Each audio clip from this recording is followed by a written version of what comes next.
Assalamualaikum warahmatullahi wabarakatuh.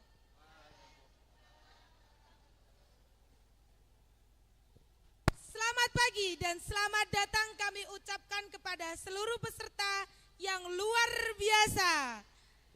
Dalam acara istimewa kita, pelatihan kreatif kepenulisan dan pembuatan puisi dengan tema megah, Bhinneka Tunggal Sastra, menenun puisi dari benang-benang keragaman Nusantara. Sebelum saya lanjut, izinkan saya untuk memberi penghormatan terlebih dahulu. Yang kami muliakan Romo Profesor Dr. Kiai Haji Abdul Ghafur selaku pengasuh Pondok Pesantren Sunan Derajat Lamongan. Yang kami hormati Gus Haji Murabbi bin Nur selaku Ketua Yayasan Pondok Pesantren Sunan Derajat Lamongan. Yang kami hormati Ibu Dewi Musdalifah dan Bapak Zudi Amin selaku narasumber kita pada pagi hari ini. Beri tepuk tangan yang meriah. Yang kami hormati Bapak Ahmad Danif Ahsan ST MMPD selaku Kepala Sekolah SMK Sunan Derajat Lamongan beserta jajarannya. Yang kami hormati Bapak, Ibu Guru dan seluruh sivitas akademika SMK Sunan Derajat Lamongan. Dan yang terakhir, yang kami hormati seluruh tamu undangan kakak-kakak alumni Media Merpati dan komunitas jurnalis sepantura. Dan tak lupa teman-teman panitia Media Merpati dan peserta Vespa tahun 2025 yang saya cintai.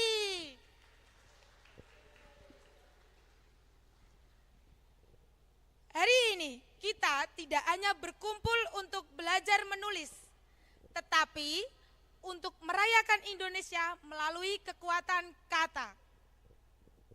Kita akan membuktikan bahwa keragaman suku, bahasa, dan budaya kita adalah inspirasi sastra yang tak akan pernah habis. Kita akan menyatukan perbedaan rasa menjadi rima dan keragaman aksara menjadi harmoni.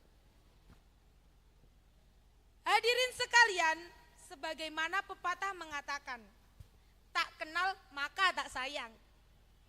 Izinkan saya memperkenalkan sosok yang akan menjadi nahkoda kita dalam pelayaran sastra kali ini. Beliau adalah seorang penulis yang karya-karyanya telah mengukir jejak di kancah nasional. Keren bukan? Keren. Khususnya dalam mengangkat isu-isu kebudayaan dan persatuan. Beliau adalah penulis antologi puisi Rentian Pengajar Swasta. Beliau adalah Ketua Majelis Pustaka dan Informasi Pimpinan Daerah Muhammadiyah Gresik. Beliau juga bergiat di dunia literasi dan fasilitator Muhipres. Dan aktif bergerak di organisasi kesenian sebagai pembina Yayasan Seni dan Budaya Gang Sebelah. Beraktivitas sejak tahun 1974 di SMA Muhammadiyah 1 Gresik. Bersama beliau kita akan mempelajari bagaimana caranya membuat puisi, teknik penulisan puisi, dan tentunya masih banyak lagi ilmu yang akan beliau internalisasikan. Tanpa berlama-lama lagi, mari kita sambut Ibu Dewi Musdalifah. Beri tepuk tangan yang meriah. Kepada Ibu Dewi Musdalifah kami persilahkan.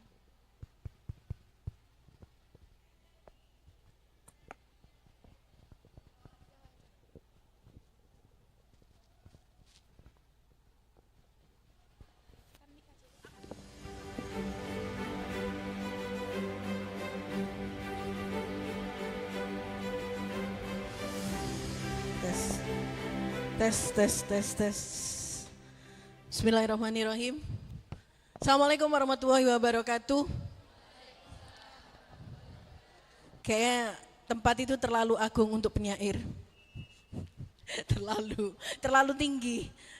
Oke, saya lebih suka jalan-jalan, ketemu langsung, berinteraksi langsung. Sekali lagi, Assalamualaikum warahmatullahi wabarakatuh. Alhamdulillahirabbil alamin, tiada kata yang paling indah yang harusnya terus-menerus kita lantunkan kecuali rasa syukur kita kepada Allah Subhanahu wa taala. Karena kita terus diberi hidup sampai detik hari ini, kita terus diberikan rasa, kita terus diajari untuk memproduksi kata, kita terus diajari belajar memaknai hidup. Sholawat serta salam tetap untuk Rasulullah SAW. Semoga apapun yang kita lakukan sampai dengan detik hari ini mengantarkan kita mendapatkan syafaat Allah Subhanahu wa taala. Karena saya berhadapan dengan calon penyair, apa wis penyair? Belum.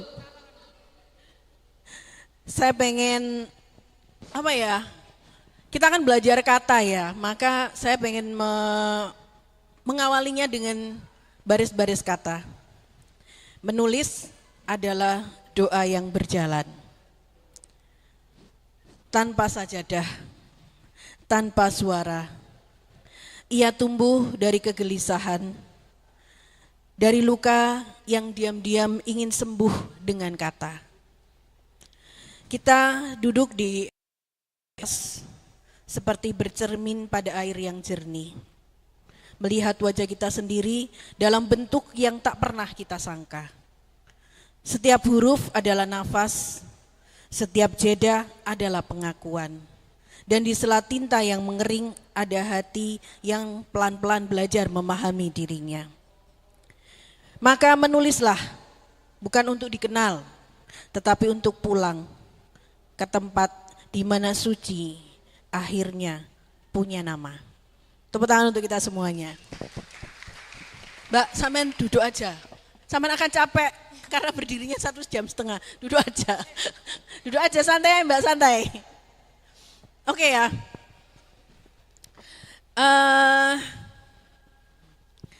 Bisa mulai slide saya.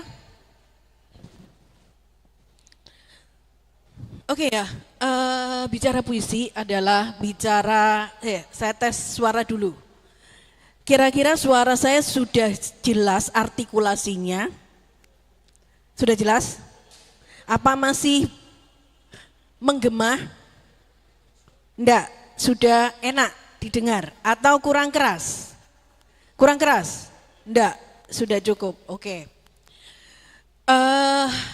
Kita bicara salah satu cabang dari sastra.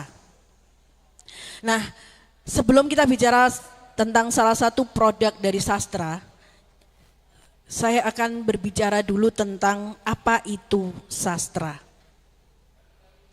Oke. Materi sudah bisa ditampilkan, Bapak? Oke. Di manakah saya bisa lihat?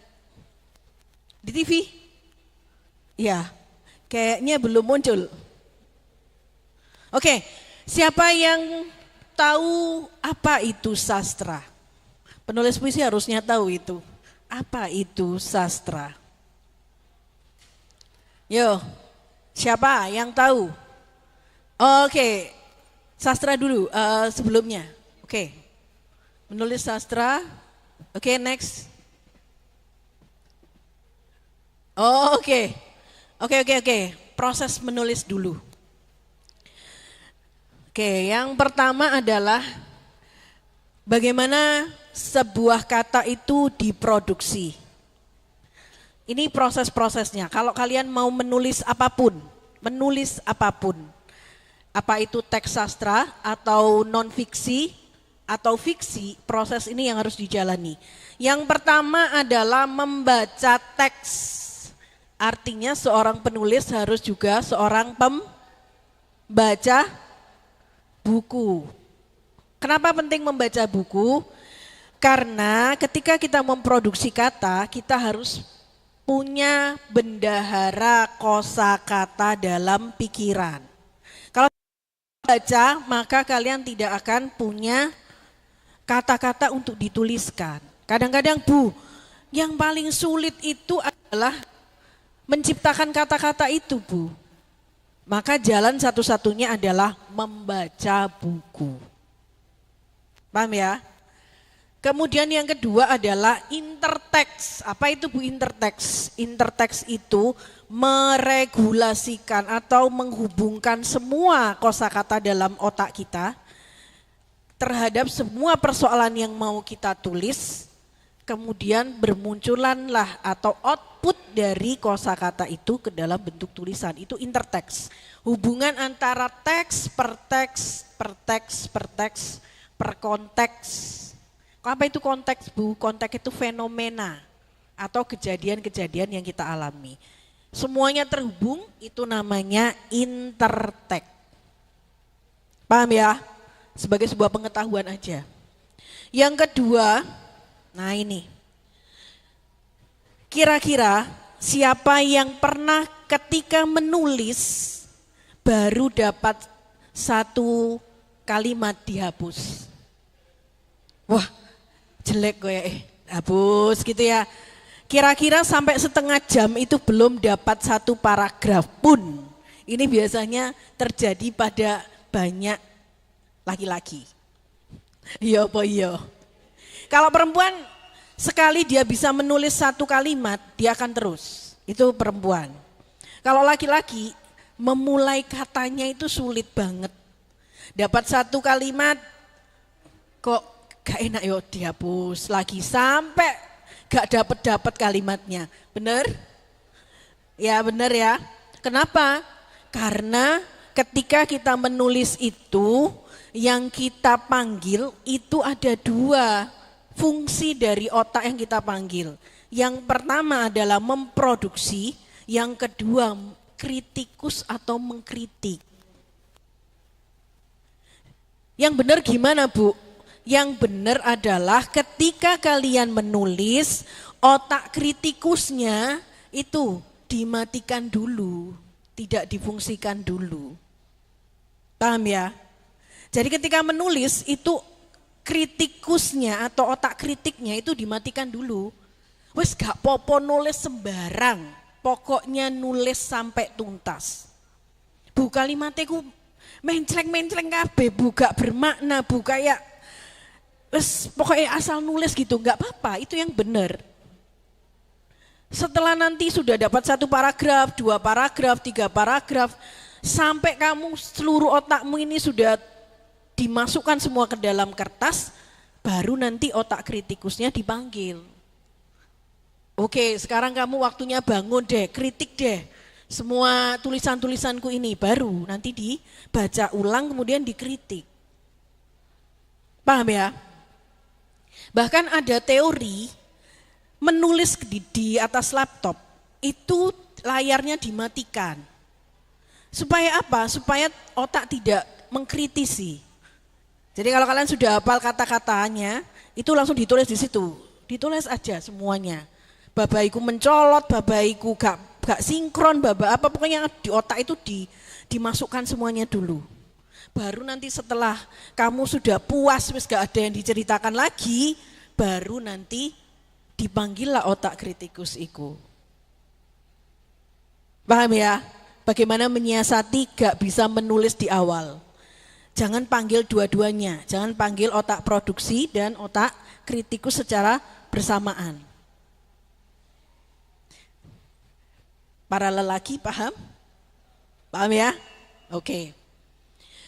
Setelah ditulis kemudian membaca ulang. Nah kalau puisi itu membacanya harus nyaring. Jadi gak bisa kamu nulis puisi terus membacanya dalam hati, itu gak bisa. Kenapa? Karena puisi itu mengandung bunyi. Karena ada rima, karena ada majas. Paham ya? Ada A, ada AB gitu kan. Bunyi. Karena mengandung bunyi maka membacanya harus nyaring. Harus dibaca sampai telingamu sendiri mendengar puisi yang kamu tulis. Oh, gak enak tiba no. Kayak kurang merdu gitu loh. Nah, sampai kamu ngomong kayak gitu. Kalau sudah ketemu, oh enak kok. Kayak ada bunyi-bunyi yang sama gitu. Itu baru benar. Jadi membacanya harus nyaring. Makanya ada lomba-lomba baca puisi. Jarang sekali lomba baca cerpen. Karena memang puisi itu mengandung bunyi. Maka ketika sudah ditulis, dibacanya sampai minimal telinga kamu bisa dengar. Seperti ada musik. Makanya sangat sinkron ketika ada dijadikan menjadi musikalisasi puisi. Kenapa? Karena puisi itu bunyi. Paham ya? Sampai sini paham ya? Puisi adalah metafora yang mengandung bunyi. Oke. Mengedit. Setelah diedit ditulis kembali. Jadi proses menulis puisi itu tidak hanya satu atau dua proses, tapi ada rangkaian ini. Makanya Joko Pinurbo itu puisi-puisinya, satu puisi itu ditulis 1 sampai 2 tahun, satu puisi. Ya, karena puisi itu sebenarnya dalam sastra itu tulisan yang sangat sulit, yang paling sulit diantaranya. Di antara cerpen, di antara prosa, itu yang paling sulit. Tapi kita biasanya keliru memaknainya. Seakan-akan puisi itu adalah tulisan yang paling mudah, padahal enggak, paling sulit. Ya, next, Mas. Nah, sebelum kita tadi ya bahwa puisi itu adalah produk sastra. Ini saya ngomong terlalu serius enggak? Enggak ya? Kalian paham enggak dengan bahasa saya? Nanti aku ngomong dewe ternyata gak paham. Paham ya? Bahasa saya bisa dicerna ya, bisa dipahami ya. Oke. Sastra, soalnya aku ngomong sesuatu hal yang berat, sastra itu berat. Makanya aku harus bisa menerjemahkan ke dalam kata yang mudah dipahami. Sastra itu apa sih, Bu? Sastra itu adalah karnaval keberagaman suara. Suara apapun itu dibolehkan dalam sastra. Satu dengan yang lain itu boleh berbeda. Malah harus berbeda karena kehidupannya berbeda. Permainan yang ramai perihal bahasa. Sastra itu adalah permainan bahasa. Wacana itu pengetahuan yang mempersoalkan realitas. Jadi bicara soal realitas. Memparodikan, tahu parodi? Guyonan. Menertawakan, menggugat dan bermain dengannya tentang berbagai kemungkinan. Ada kejutan, ada ketakterdugaan. Musuh utamanya adalah kebenaran tunggal. Paham ya? Gak usah harus dipahami. Itu nanti di tingkat-tingkat mahasiswa gitu ya. Pokoknya saya kenalkan aja bahwa sastra adalah ini. Next. Nah, ini pengetahuan juga bahwa sastra itu meliputi apa aja. Ada puisi, ada cerpen, ada novel, ada naskah drama, ada kritik sastra atau esai sastra. Paham ya? Next. Puisi sendiri itu apa, Bu? Teorinya ini, karya sastra yang mengekspresikan pengalaman batin, pemikiran, dan penghayatan manusia terhadap kehidupan melalui bahasa yang padat, berrima, dan berlapis makna sehingga membangkitkan tanggapan rasa dan imajinasi pembaca. Bukan hanya pembaca tapi pada penulisnya juga. Nah, ini saya bold atau saya tebelin bahwa puisi adalah ekspresi batin. Kalau saya ngomong di Malaysia itu, saya pernah diundang ke Malaysia untuk ngomong soal puisi, saya ngomongnya adalah bahwa puisi itu adalah sampah batin. dari kita lahir sampai hari ini, kalian pernah nggak ada luka? Banyak. Persoalan-persoalan yang tidak bisa terselesaikan, banyak yang mengendap di batin, banyak. Maka puisi adalah salah satu cara untuk mengekspresikan sampah batin ini ke dalam bentuk tulisan. Saya bergerak di dunia kepenulisan dan berjalan seperti ini, datang ke sekolah-sekolah itu mulai tahun 2012. Saya pernah hadir seperti ini, meminta untuk menulis. Salah satu dari peserta itu sebelum menulis dia menangis dulu selama 2 jam. Saya tungguin, kemudian saya bantu untuk menulis. Ternyata dia punya luka batin yang luar biasa. Dia pernah kecelakaan, membonceng temannya, dan temannya kemudian meninggal. Dia merasa bersalah, tapi semua mengatakan gak apa-apa, itu takdir. Tapi dia sebenarnya belum bisa memaafkan dirinya sendiri. Saat disuruh menulis, itu dia menumpahkan semua hal kepada tulisan itu. Setelah itu, setelah dia menulis malah gak bisa berhenti. Saya nungguinnya 2 jam juga lagi nulis. Habis itu dia berkata, "Bu, terima kasih. Saya sudah lega."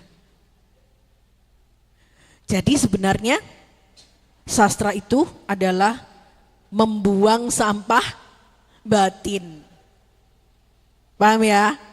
Fungsi sastra adalah salah satunya adalah sebagai ekspresi dari sampah batin. Yang kedua adalah sejarah mental. Apa Bu sejarah mental itu? Perjalananmu dari lahir sampai sekarang itu beda-beda, Rek. Sekarang saya tanya, kalau kalian disuruh guru bahasa Indonesia menulis puisi tentang ibu,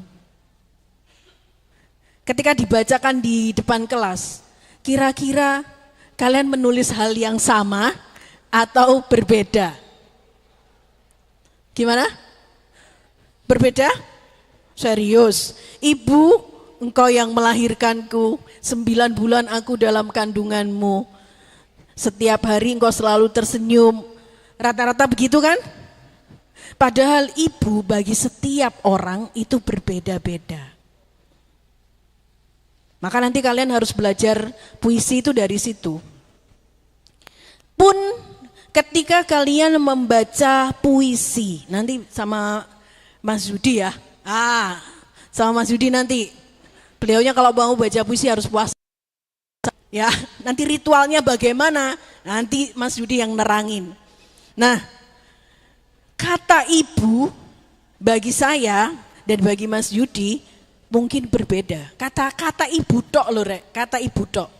Mungkin saya yang tapi saya agak mirip sih sama Mas Yudi ya. Jadi mungkin ada yang namanya siapa, Mas? Willy, sama Mas Willy. Saya dengan Mas Willy mungkin berbeda. Mas Willy mungkin orangnya bersemangat ya. Dia mengucapkan kata ibu itu beda. Ibu, ibu, ibu, ibu. Mungkin saya agak romantis. Ibu. Jadi gak ada membaca puisi ibu podo kabeh. Gak ada. Kalian masa berhadapan dengan ibu kalian terus ibu aswes. Ya kan? Paham ya? Itu karena apa? Karena sejarah mental dari kita masing-masing berbeda. Oke, metafora yang mengandung bunyi itu tadi. Nanti saya jelasin apa itu metafora. Yang paling penting adalah bahwa kata yang kita pilih itu mengandung bunyi. Sehingga enak kalau dipakai musikalisasi puisi. Makanya ketika menulis puisi harus dibaca keras-keras supaya ada musik yang terdengar. Oke ya, next. Nah, saya langsung ke fokus aja ya, ke fokus ke bagaimana menulis puisi. Apa sih, Rek? Kita itu banyak sekali berbicara soal puisi, banyak sekali workshop puisi, tapi sebenarnya kita nggak paham tubuh puisi itu apa.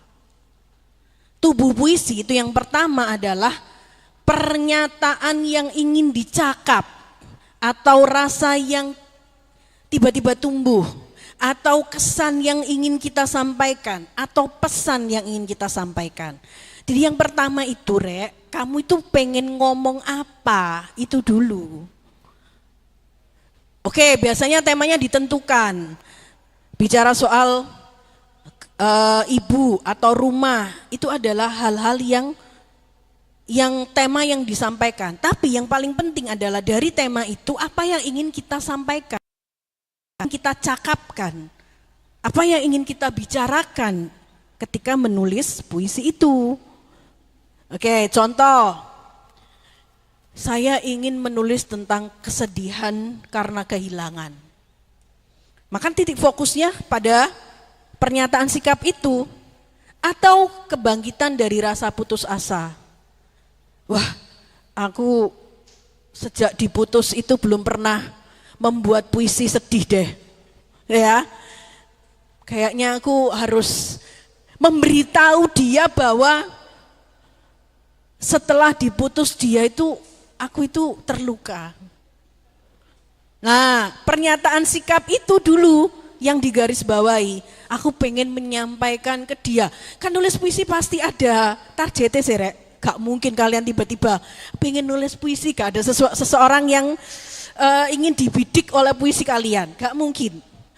Iya kan? Kayak aku pengen nulis puisi buat dia deh. Nah, itu dulu pernyataan yang ingin dicakap. Aku pengen memberitahu dia bahwa aku sudah move on. Nah, itu dulu. Yang pertama harus ada dalam pikiran itu dulu. Next, Mas.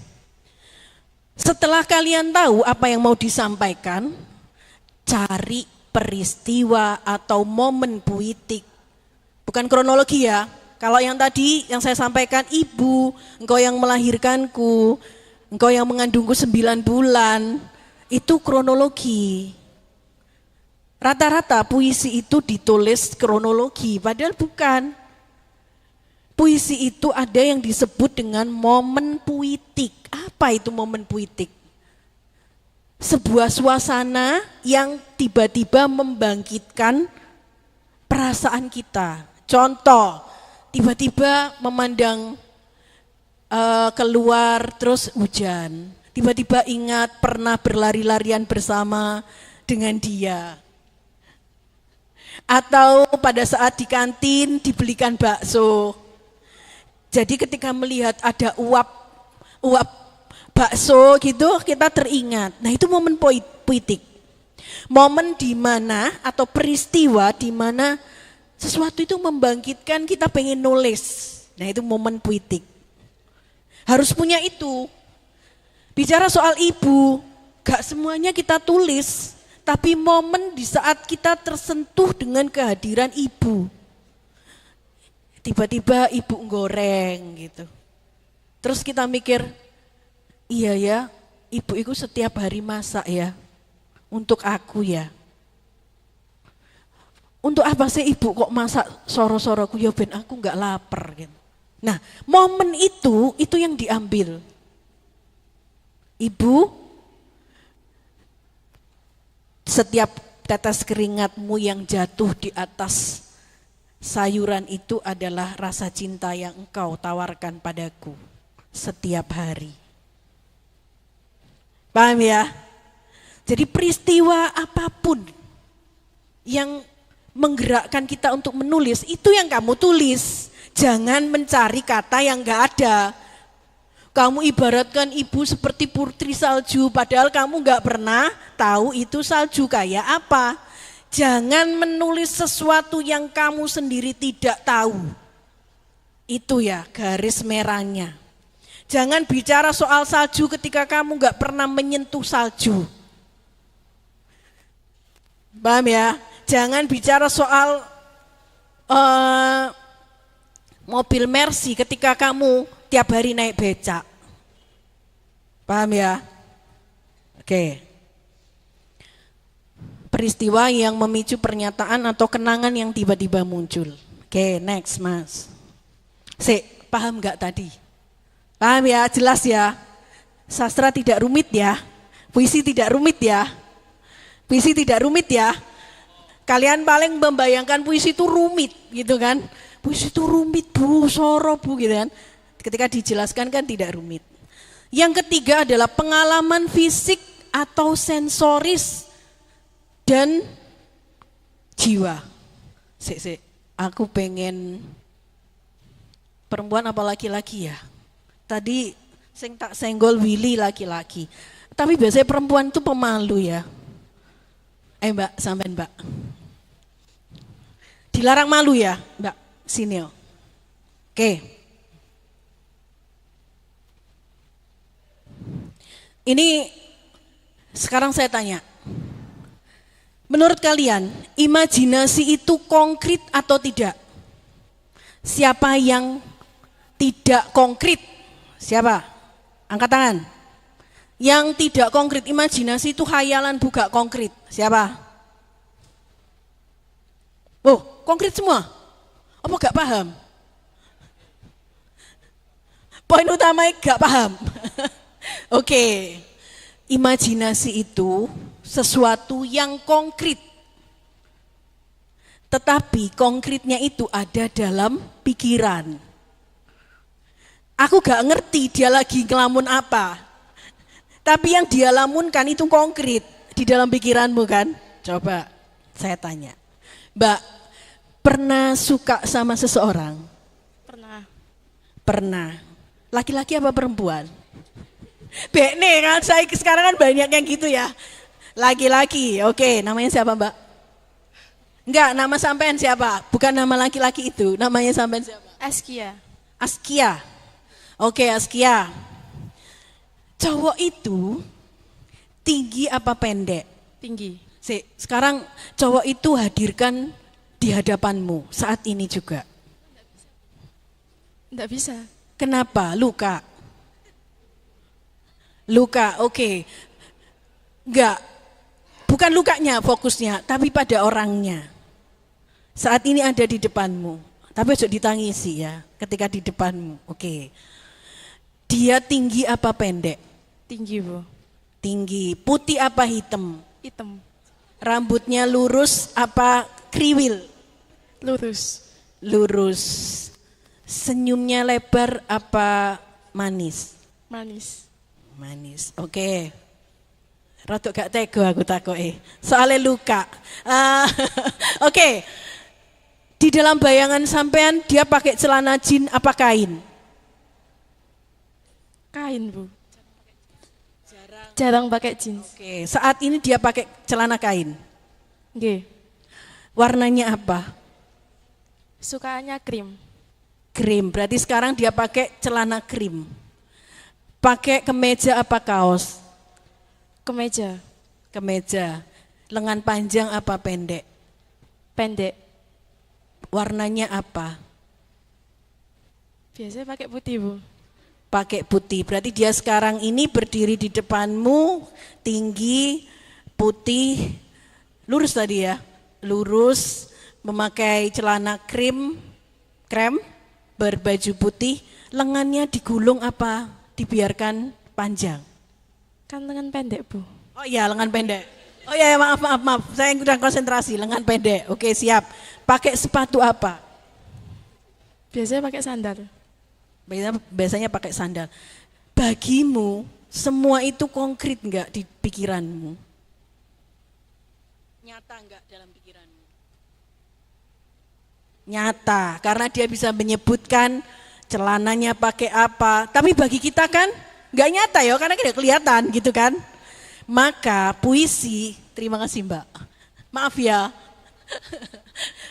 Semoga tidak menambah luka. Jadi imajinasi itu Rek. Jadi imajinasi itu sesuatu yang konkret. Nah, kalau menulis puisi itu kita mengkonkretkan dulu imajinasi kita. Paham ya? Misalnya kita mengimajinasikan saya lagi berlari-larian di tengah hujan bersama dia. Itu harus jelas dalam pikiran kita itu. Larinya di mana, suasananya seperti apa, tiba-tiba langit jadi abu-abu. Aku pernah loh Rek, pernah satu kali aku jatuh cinta, ketemu sama seseorang yang aku senangi, tiba-tiba langit itu warnanya merah muda, beneran Rek. Saya ketawa-ketawa sendiri. Jadi saya jalan di langit itu saya lihat kok merah muda ya warnanya ya gitu. Narsis banget kan ya. Itu imajinasi Rek. Nah, bagaimana imajinasi itu kemudian dikonkretkan dalam bentuk tulisan.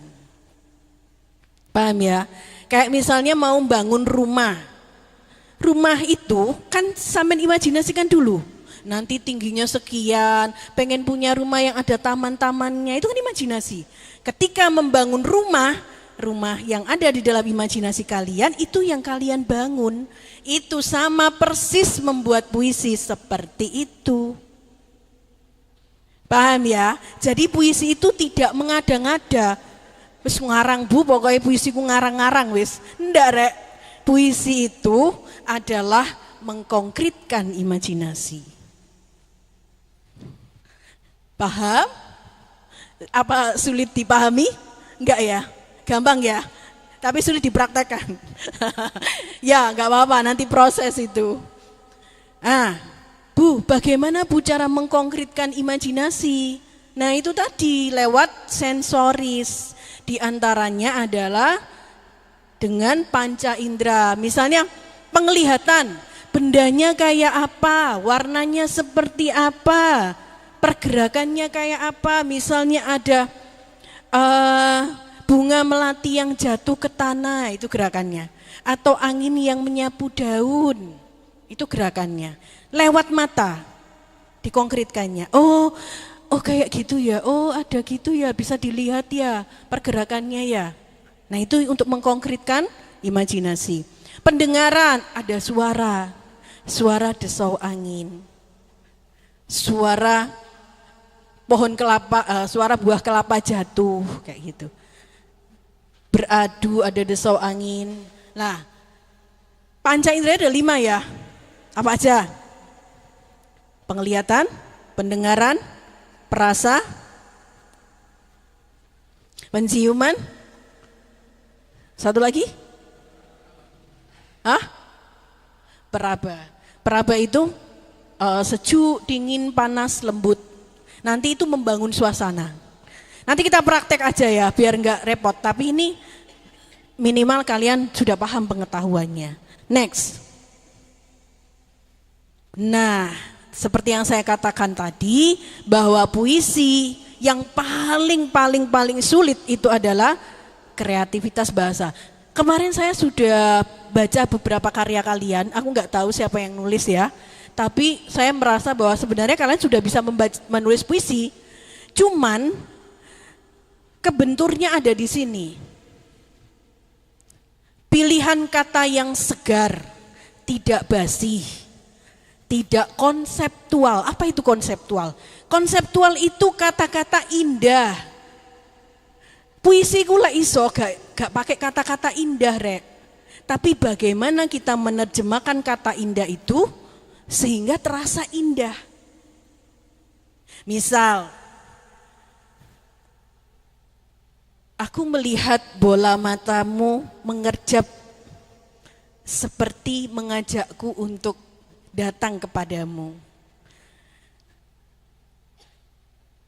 Di pelupuk matamu ada lentera, kecil tapi bersinar. Itu kan kita tidak mengatakan bahwa matanya indah atau matamu sebening telaga. Sebenarnya pengen mengatakan bahwa matanya indah, tapi tidak pakai kata-kata indah. Atau menggunakan perasaan rindu, tapi tidak pakai kata-kata rindu. Karena rindu itu bahasa-bahasa konseptual. Paham ya? Jadi bagaimana kita mengungkapkan rasa rindu itu tapi tidak pakai kata-kata rindu. Paham ya puisi di situ ya? Oke. Tidak basi. Tidak basi itu tidak kata yang tidak banyak digunakan oleh orang lain. Bagaimana caranya Bu? Contoh misalnya, bunga di pohon Kamboja jatuh di atas tanah. Jatuh itu kan sudah sering kali kita pakai kan. Itu namanya kata-kata yang basi. Kata-kata yang sudah banyak digunakan oleh orang. Maka cari di Google kata-kata lain dari jatuh. Itu bisa memakai kata melayah. Bunga Kamboja melayah di atas tanah. Udah beda kan? Kenapa? Pakai kata lain. Ambilnya kata lain. Setelah bagaimana Bu caranya Bu? Setelah kamu tulis, kan kamu baca lagi. Kata-kata yang mau kamu rubah itu cari kata lain. Kata lain yang puitis. Nanti itu muncul. Ada jatuh, itu ada melayah, menghanyutkan, ada melarungkan. Paham ya? Ada nada, itu ada talun. Nah, kamu perlu belajar kosakata kata lain untuk puisi. Oke, sekarang metafora, penjabaran kalimat yang lain tapi punya makna yang sama. Contoh, kalian ingin bercerita bahwa kalian menangis. Bisa menggunakan metafora atau tapi maknanya sama. Contoh, malam ini gerimis turun di mataku. Paham ya? Gerimis turun di mataku itu apa Rek? Nangis. Paham ya metafora ya? Itu namanya metafora. Personifikasi menghidupkan benda mati. Contoh, saat aku berada di pantai, ombak menamparku. Kira-kira ombak isok namper enggak? Enggak bisa kan? Tapi kita hidupkan dengan seakan-akan benda mati itu menjadi hidup. Paham ya? Aku jatuh dari atas pohon kenanga, dari atas pohon kelapa. Aku jatuh dari pohon kelapa. Itu bisa menggunakan begini. Aku dilempar pohon kelapa. Apa bisa pohon kelapa melempar? Tak bisa. Tapi itu perlu kita gunakan dalam puisi. Paham ya? Nanti proses ojo tiba-tiba mikir, wah aku isok gawe kayak gini. Enggak, ini sebuah pengetahuan aja biar kalian tahu bahwa struktur tubuh puisi itu seperti itu. Nah, kalau rima ini kalian sudah paham, ya kan, banyak kan di ujung-ujung kalimat ada a, ada u, ada iu, ada ui, enggak apa-apa. Bu habis a terus i terus u, bu terus u lagi terus enggak apa-apa. Selama itu bunyinya masih enak dibaca. Tidak harus a, i, u, tidak begitu. Enggak apa-apa campuran dari itu, tapi garis bawahnya adalah enak dibaca, mengandung bunyi. Paham ya? Oke, nanti kita praktek. Next Mas. Nah, ini yang mungkin kalian masih bingung ya. Harus ada sublimasi, ketegangan atau keterkejutan. Pernahkah enggak kita baca puisi tiba-tiba kayak, oh gitu ya akhirnya ya. Ada kayak daya kejutnya. Oh kok tiba-tiba kayak gini ya gitu puisi ini.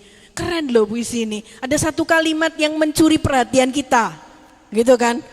Oh ternyata misalnya katakanlah ada kata-kata cinta adalah sayap patah. Oh ada keterkejutan gitu. Oh cinta itu kayak sayap yang patah ya. Cinta adalah sayap yang patah. Atau enggak begitu. Cinta adalah punggung yang patah. Berarti cinta itu bebannya berat sekali sehingga membuat punggung kita patah. Nah ada kalimat-kalimat yang mencuri perhatian. Oke ya. Ada kemungkinan baru, ada daya tawar, ada konflik, ada ironi. Ironi itu apa? Aku sedih tapi bahagia. Aku rindu tapi benci. Nah itu reuni. Aku mencintaimu tapi aku ingin membunuhmu. Gitu ya. Itu kalimat-kalimat ironi. Nah, ini yang paling penting ya, yang terakhir. Pesan yang disamarkan. Bentuknya bukan jargon. Paham ya jargon ya?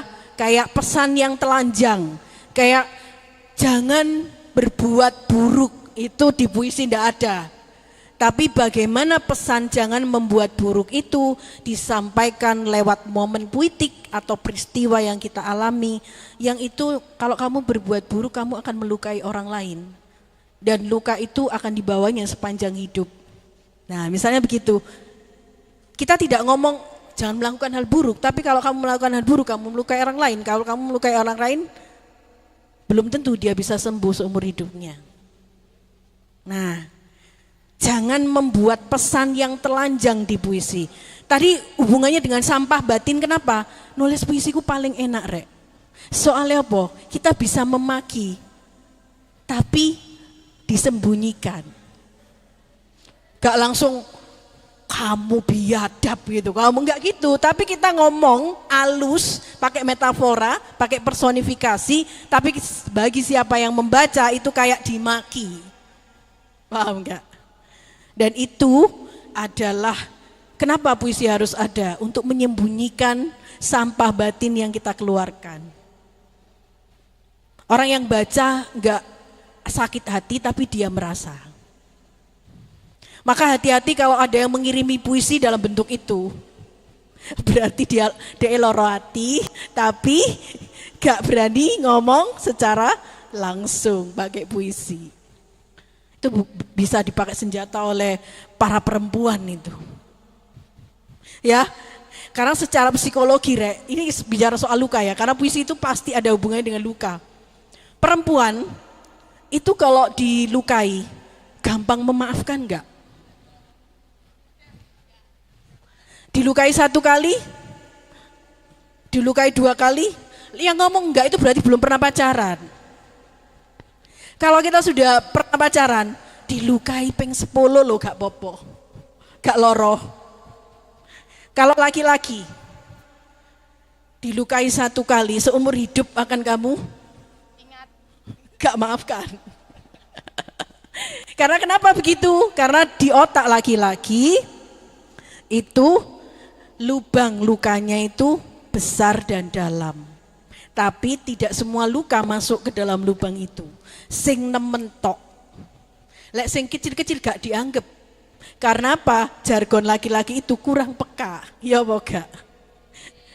Kenapa? Karena bagi dia hal remeh-remeh itu gak penting. Oh bosnya baper amat itu. Tapi sekali dia terluka, maka itu dia akan tidak memaafkan.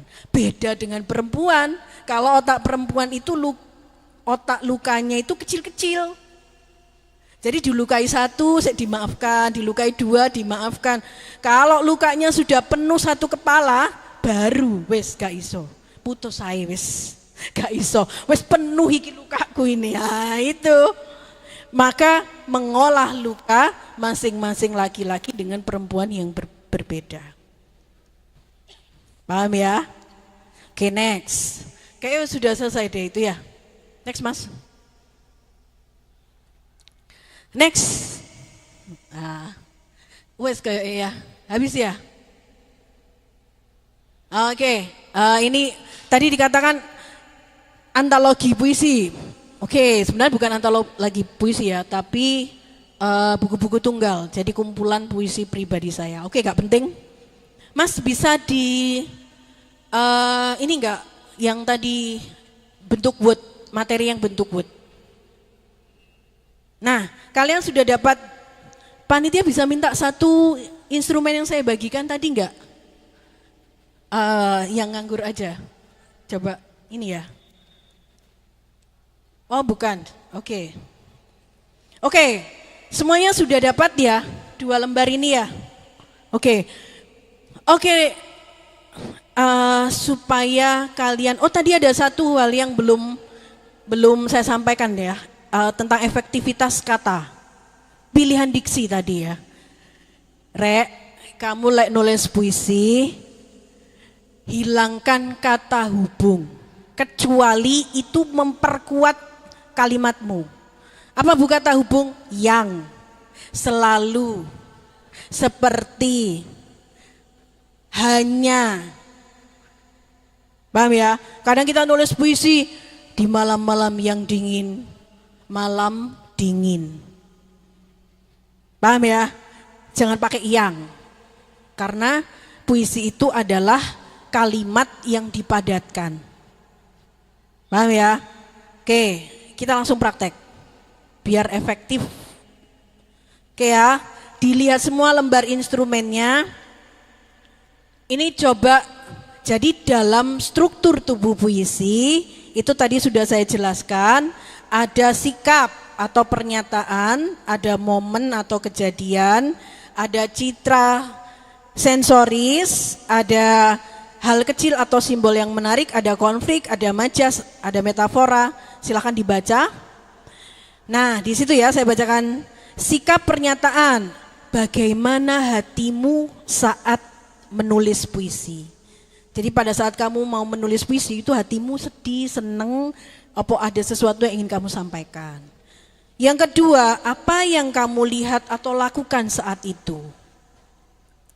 Yang ketiga, hal kecil di sekitarmu yang mewakili perasaan. Yang kelima, konflik, apa yang membuat momen itu, peristiwa itu menjadi penting. Yang keenam, ganti perasaan menjadi sesuatu yang puitis. Nomor 7, pilih kata puitis atau musikal. Contoh penerapannya begini, bisa dibaca ya. Ada puisi senja menyimpan namamu. Ini puisi saya coba nulis, senja menyimpan namamu. Senyap dalam dada, duduk di ambang jendela. Rembang petang merunduk, tersapu bayu kelana. Bunga gugur menari, langkah mengikuti hening. Hendak menenun kata, tersangkut pena sendiri. Bayang menempel di fisik, menolak beranjak, mengait pada kulit malam.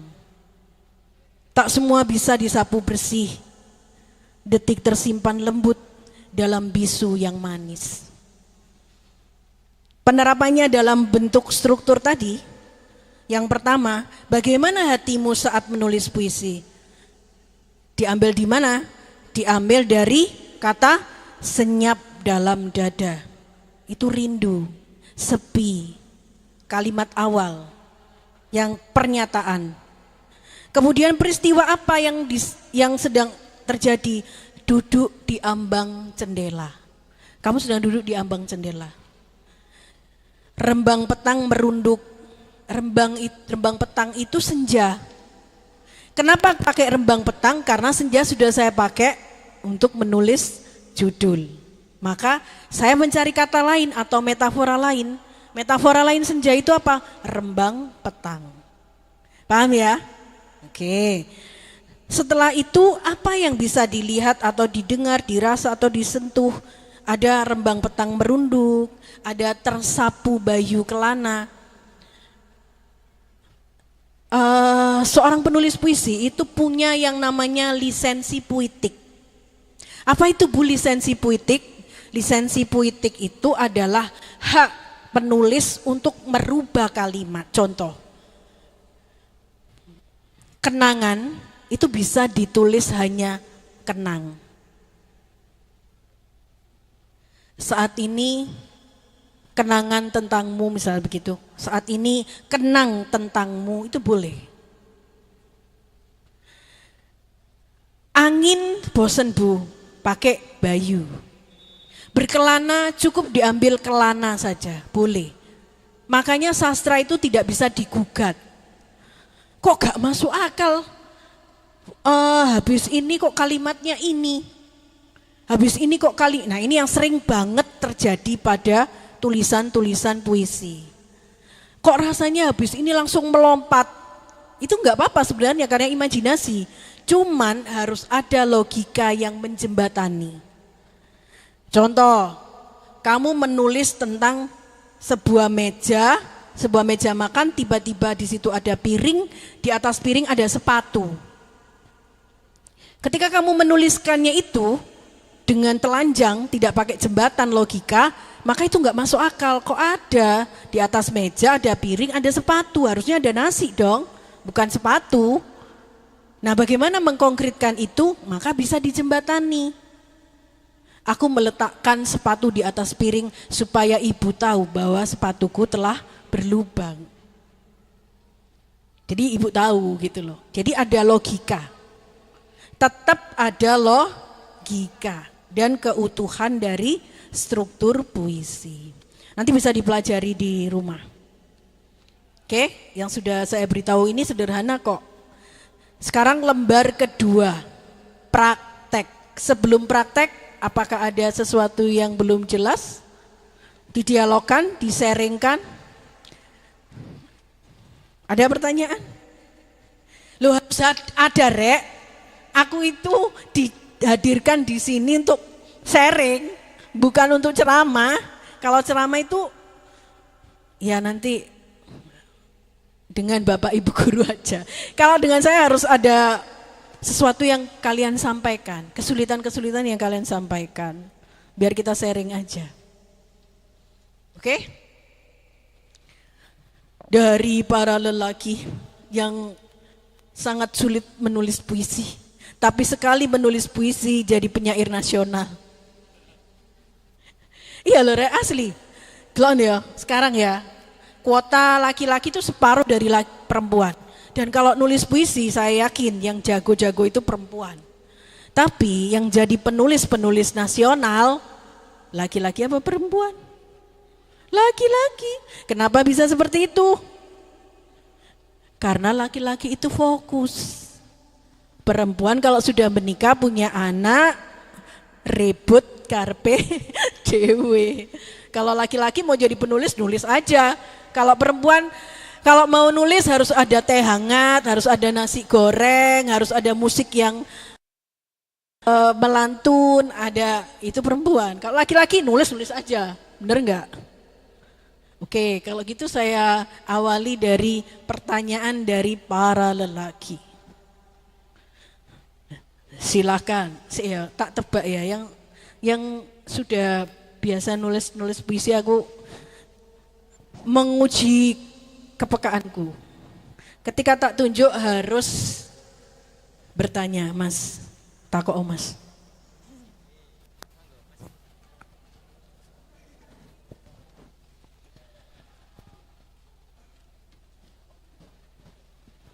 Oke, ayo Mas, takok Mas. Ben rame didik. Izin bertanya, apa itu konkret? Apa itu konkret nyata? Ayo takok meneng.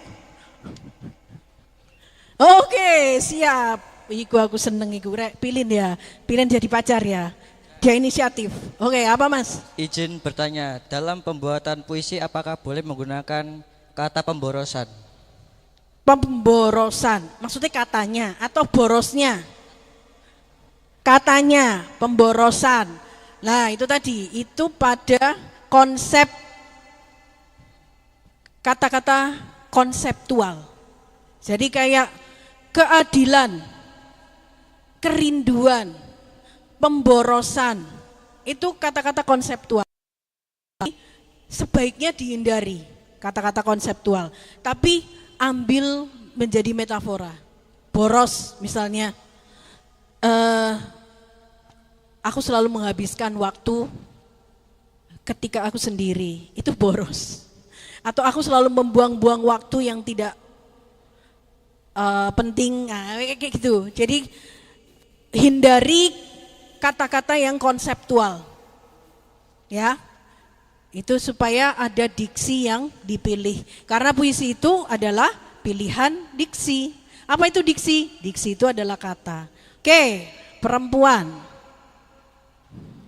Mbak, takono Mbak. Sampean pasti wis sering baca nulis puisi. Ayo ojo dipendem dewe. Yo. Tanya oh. Ayo atau sebelahnya yang sudah punya pertanyaan. Oke. Ini sebenarnya saya tadi itu mau membawa buku puisi saya, tapi habis, semua buku saya habis. Sedang belum cetak lagi. Izin bertanya. Iya, oke, apa? Apakah puisi bisa diibaratkan dalam satu hal tapi di luar logika? Apakah puisi bisa dibuat satu hal yang tidak logika gitu? Diibaratkan yang tidak ada logikanya gitu. Itu namanya imajinasi. Daun gugur menari. Ono enggak godong isok nari? Ya kan? Tapi sebenarnya bisa dilogika. Ketika daun itu di bawah angin berputar. Paham ya?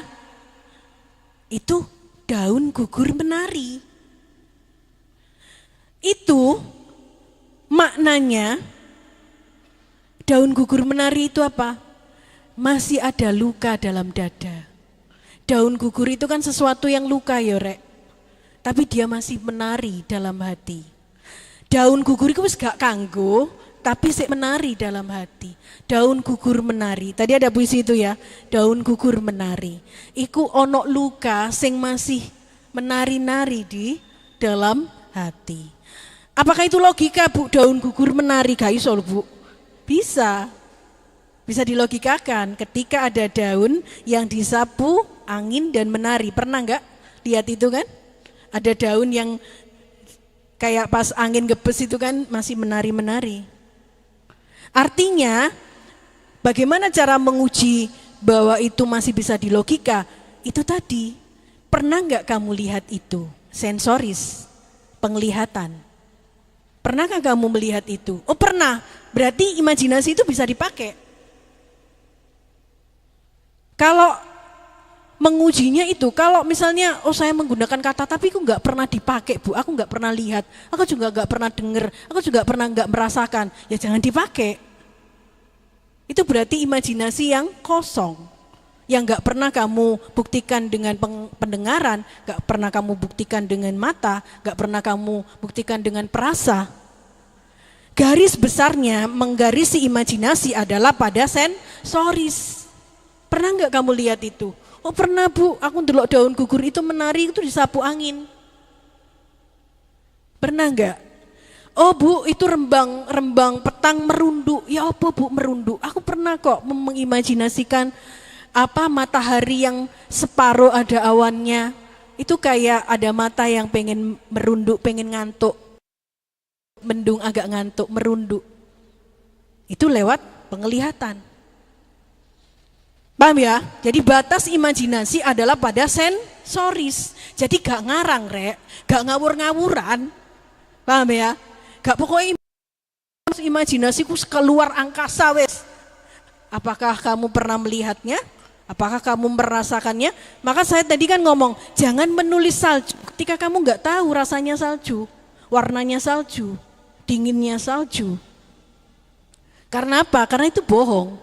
Dan sastra sebenarnya bukan hayalan, bukan kata-kata kosong, bukan sesuatu yang kita ada-adakan, tapi pernah kita lihat, pernah kita rasakan dengan batin, pernah dimaknai dalam jiwa. Itu puisi, agung ya, puisi itu agung rek. Kalau kamu tahu, puisi itu agung banget karena dia bicara soal kejujuran yang tidak bicara tentang kejujuran. Paham ya? Jujur tapi ditulis dengan kata-kata yang lain. Ada lagi pertanyaan? Baik, terima kasih. Ada lagi pertanyaan? Siap. Senang aku, ya. Izin bertanya, apa perbedaan sajak dengan puisi?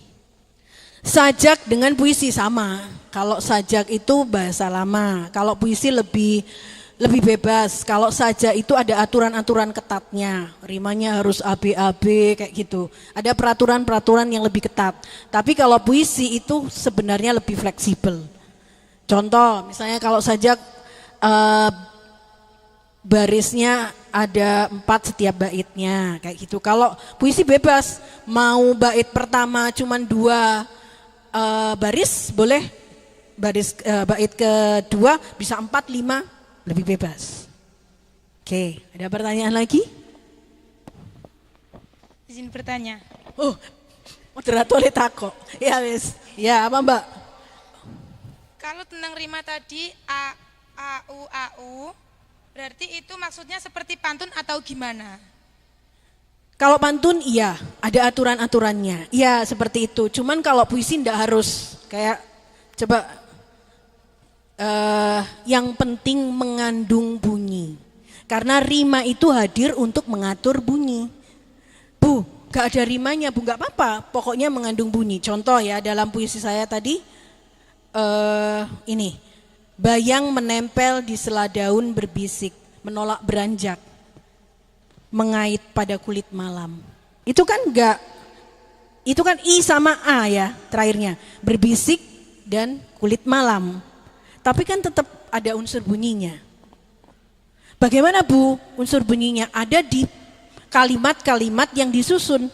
Bayang menempel di sela daun berbisik, menolak beranjak, mengait pada kulit malam.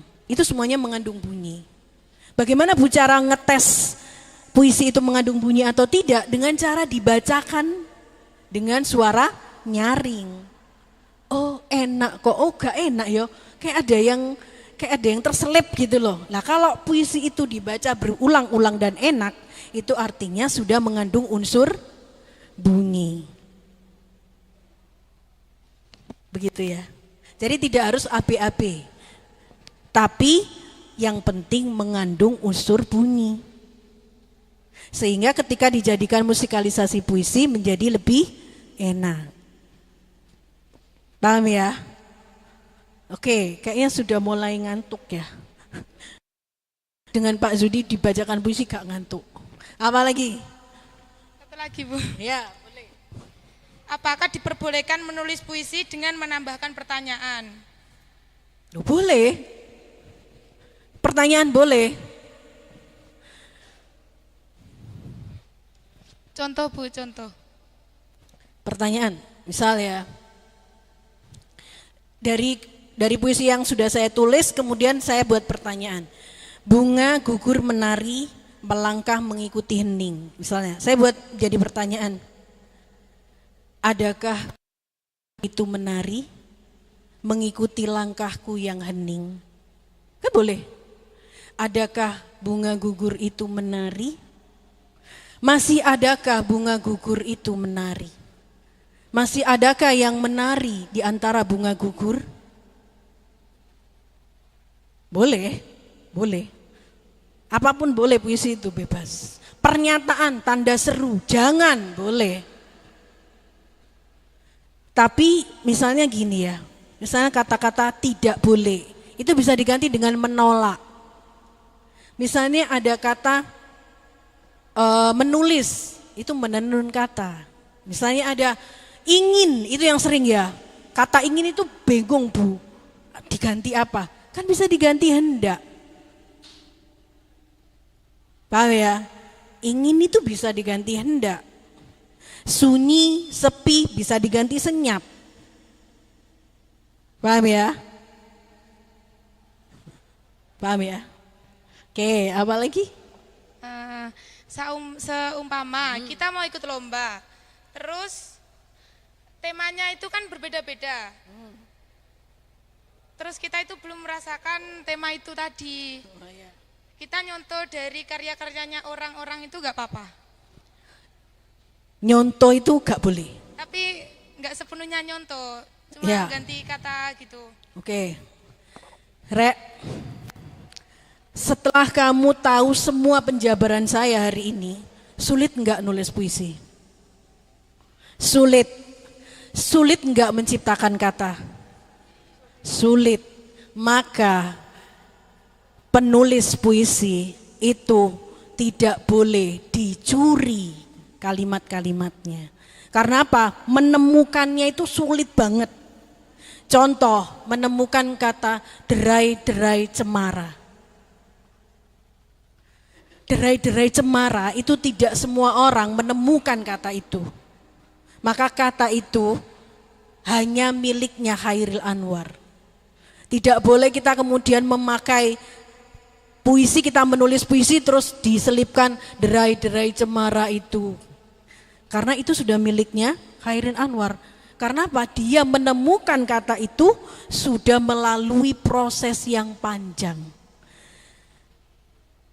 Kenapa tadi ada lisensi puitik? Ada hak dari penyair untuk mengubah kata, supaya kata itu menjadi miliknya. Itu tidak boleh dicuri oleh penulis manapun. Kalau itu diambil, meskipun hanya satu kata atau dua kata atau kalimat, itu biasanya ada aturannya. Ada 2 baris, ada kayak gitu. Atau ada 3 baris seperti itu, peraturan-peraturannya. Maka itu disebut plagiasi. Maka kalau saya jadi juri, meskipun hanya satu kalimat atau satu paragraf, lebih lagi satu paragraf, akan saya blacklist. Karena kamu paham, Rek, menulis puisi itu begitu sulit. Satu puisi itu bisa 1 tahun Joko Pinurbo itu membuat puisi. Setelah ditulis dikantongi, nanti ketemu lagi satu kata dikantongi lagi, satu kata dikantongi lagi. Sampai dia benar-benar melalui sebuah proses sampai menjadi kalimat. Maka jangan sekali-kali mengambil puisi-puisi yang sudah ditulis oleh penulis lain. Kecuali kamu bisa mengolahnya lagi menjadi bahasamu sendiri. Karena gak mungkin original, Rek. Gak mungkin kita kayak asli betul, itu gak mungkin. Tetapi minimal kalimat-kalimat itu menjadi bahasamu sendiri. Paham ya? Terima kasih. Apa lagi? Sudah ya? Oke. Ini sampai jam berapa saya? Sudah? Sudah selesai? Apa masih ada waktu? Sudah selesai apa masih ada waktu? Sudah, oke. PR kalian adalah di lembar kedua. Silahkan ketika mau menulis puisi itu dijadikan struktur tubuh puisi. Oh, aku mau menulis puisi, atau kalau kalian sudah menulis puisi, masukkan ke dalam struktur itu. Kalau sudah ketemu, baru. Oke ya? Oke. Siapa tadi kemarin sama Mas Mail, Mas Il ya? Mas Ilmi, Mas Mail. Mas Ilmi ada beberapa puisi yang udah bagus. Tinggal merapikan aja. Nanti siapapun yang sudah bisa menulis puisi yang mau konsultasi ke saya, silahkan kontak saya di nomor 0821 2521 9261. Syukur-syukur kalau kalian bisa menerbitkan buku antologi puisi. Semoga kehadiran saya di sini bisa menjadi stimulus bagi kalian untuk menerbitkan buku kumpulan puisi. Terima kasih banyak. Saya didatangkan ke sini dengan energi yang berkeringat ya, berkeringat banget. Terima kasih banyak Mas Ilmi dan Pak Matur Nuwun. Saya akhiri, semoga bermanfaat.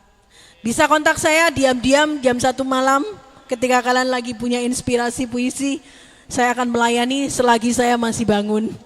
Terima kasih. Assalamualaikum warahmatullahi wabarakatuh. Terima kasih.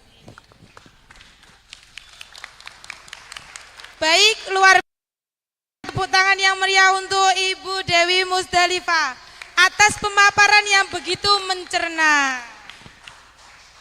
Kita telah diajak untuk membuka mata bahwa kata-kata di sekitar kita, bahkan dari bahasa ibu kita, adalah permata yang dapat memperindah puisi.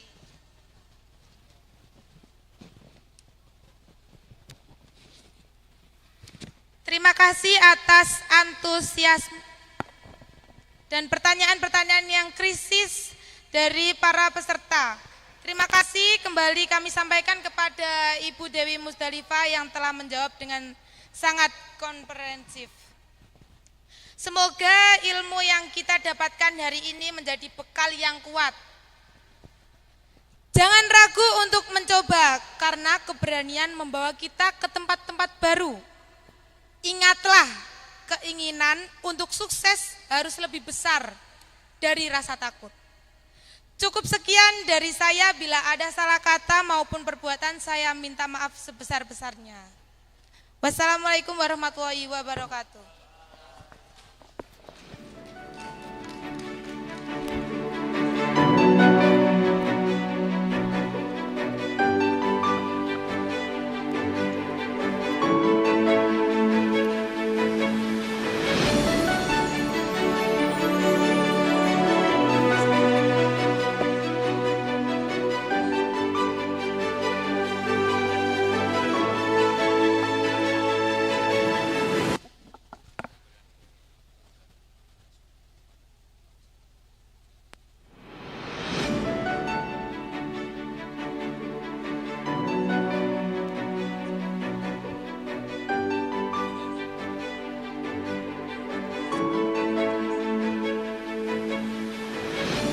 Cek, acara selanjutnya yakni pemberian cindera mata dari Bapak Kepala SMK Sunan Derajat Lamongan kepada narasumber kita yang pertama yakni Ibu Dewi Musdalifah.